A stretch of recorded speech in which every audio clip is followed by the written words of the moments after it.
Hello everyone, Dr. Rabbit back here again, and today I'm making this video because of one big reason. Ever since I was 13, back in 2023, Five Nights at Freddy's has been something that I've actually fell in love with. In fact, the games weren't what brought me to the series, but rather its lore. Ever since watching MatPat's Ultimate FNAF timeline videos, I've actually fallen in love with the series. I love the movie and everything, and I'm excited for the second movie coming out. However, there is one thing that has kept me, that has disliked it. I have people in my life, more specifically family members, more specifically parents, that dislike the series. And despite my attempts of trying to explain the lore to them, they just don't see it the way I see it. So today I want to go over the FNAF lore in this video. However, I'm not going to be going over the entire lore in this video. I'm going to be doing 3 parts to this series. Yes, this is a series that I'm talking about. In this video, we are going to be discussing the origins of Freddy's. Second video will be William's descent into madness and death. And finally, the third and final video will be covering Michael Afton's redemption arc. So, with any further ado, let us jump right in. Everybody, sit back, relax, get your popcorn, and enjoy the show as I unveil to you the origin of Freddy Fazbear's Pizza. Our story begins during the late 1930s. It was the throe of the Great Depression. People were tired and hungry, but during the state of Utah, there was one thing that could lift their spirits. A simple roadside attraction called Fredbear's Singing Show. The show would have a bear that would sing and do neat circus acts. The show would be going on for years until one day it would make a permanent impression on one little boy whose mind would be changed forever.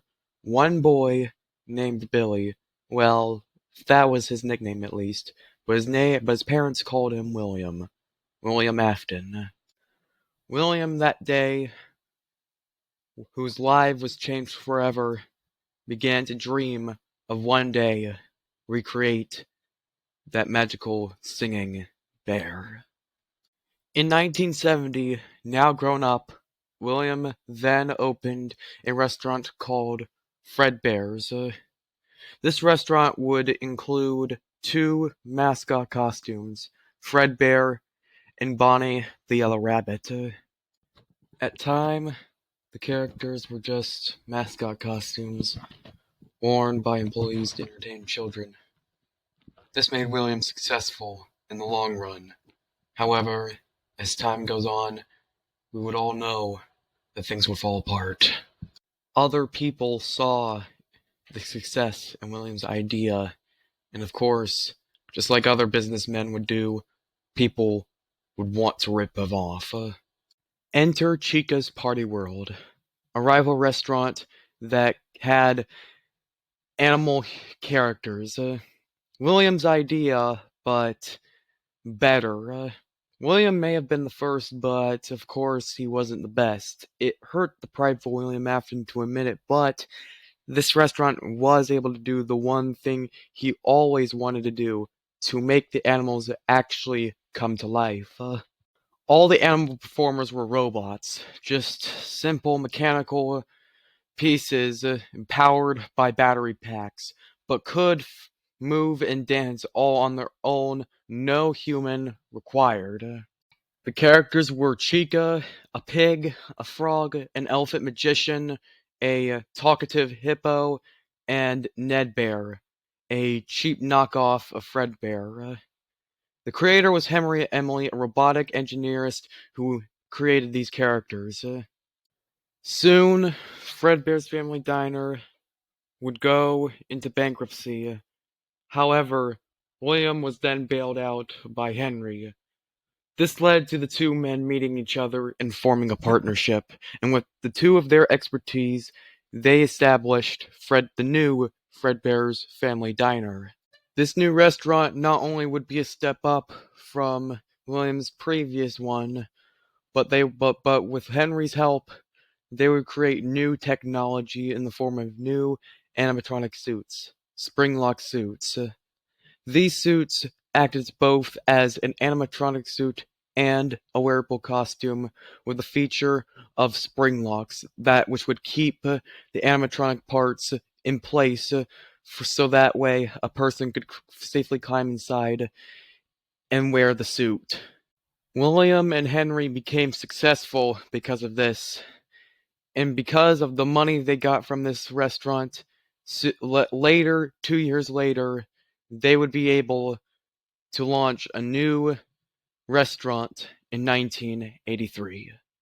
In 1983, William and Henry opened Freddy Fazbear's Pizza, a new restaurant with a new cast of colorful characters.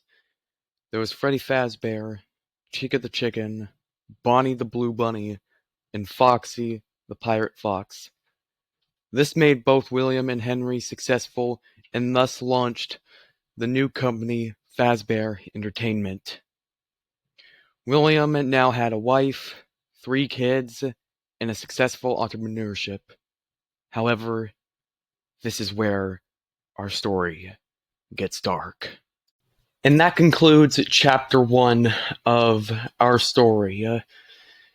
Next video will be the dark descent of William's descent into madness and his eventual fall, but also rebirth. If you liked what you saw, then leave a comment down below and hit that like button.